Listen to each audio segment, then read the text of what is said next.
Bienvenue sur Contredire. Et pour rester informé, n'hésitez pas à liker, à partager, à vous abonner et à mettre la cloche. Le rapport à l'État, dont la justice, n'est pas si simple à gauche. L'attachement à l'État de droit conduit aujourd'hui la magistrature à ne pas épouser le fascisme. L'histoire est plus nuancée. Quand le droit positif devient l'arme des fascistes, quand la bourgeoisie influence la magistrature, l'endogamie sociale n'y aidant pas, et quand la justice est soumise à la police. Hitler a étendu ses réseaux grâce à des bourgeois de la droite antisémite bavaroise, comme Dietrich Eckart. Il rencontre ses fortunes déçues de la chute de l'Empire, qui veulent renverser la République des traîtres, des sociodémocrates prêts à pactiser avec les bolcheviks. Les mécènes d'Hitler n'aspirent pas à la révolution socialiste théorisée au XIXe siècle. Ce serait les insulter. Ni Luxembourg, ni Hébert, jamais. Ils rêvent d'une révolution nationaliste et ultra-conservatrice, au profit de la fortification de leurs intérêts, privilèges. De nos jours, Bolloré et d'autres ne soutiennent pas le RN par envie d'une politique sociale ambitieuse.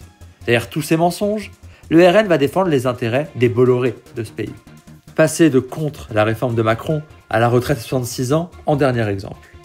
Au cœur de la montée en force d'Hitler, il y a la mobilisation des fonds et des moyens de l'armée allemande, terreau de ses alliés. Fonction régalienne par excellence. On couvrait d'ailleurs les actes d'Hitler à la Cour suprême de Bavière. Le procès d'Hitler à Munich lui assure un jugement d'une extrême bienveillance en 1924. Il vient de tenter un coup d'État en 1923 et il paraît presque jugé pour avoir volé un fruit. La connivence est édifiante, notamment par le juge nazi Horst Nechthardt. Dans un parallèle, le FNRN dirige la mairie de Toulon de 1995 à 2001. La police devient une arme pour soumettre les opposants et la justice.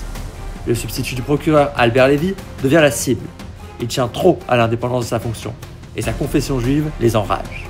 Par ailleurs, la police semble un endroit où le RN pioche ses électeurs, soutient, engendrant des problématiques sur certaines affaires de discrimination. Tant va Lévy à la fourre qu'à la fin il se brûle, dit l'avocat à la Cour de cassation Alain Terreil, proche de l'extrême droite. L'antisémitisme se déchaîne sur le magistrat Lévy. Les réseaux affairistes, liés à la droite et l'extrême droite, Pasqua accompagne aussi cette ostracisation. Après sa défaite municipale, l'extrême corruption du pouvoir du FN, le Chevalier, est révélée. Les condamnations arrivent enfin. De 1995 à 2001, quand tout cela se déroule, l'état-major du FNRN approuve vivement les événements horribles à Toulon, dont Marine Le Pen, qui siège déjà aux plus hautes sphères du parti. Bardella va admirer et militer pour ce FN de Jean-Marie Le Pen, un ami de son riche père, son inspirateur, son père spirituel. Il y a le système du RN Rachline, maire de Fréjus. Il aurait créé un réseau d'influence, de corruption, de népotisme, de violence contre les opposants, en lien avec des notables, des patrons. L'enquête est en cours. Pourtant, il entre au bureau exécutif du RN en vice-président fort récemment.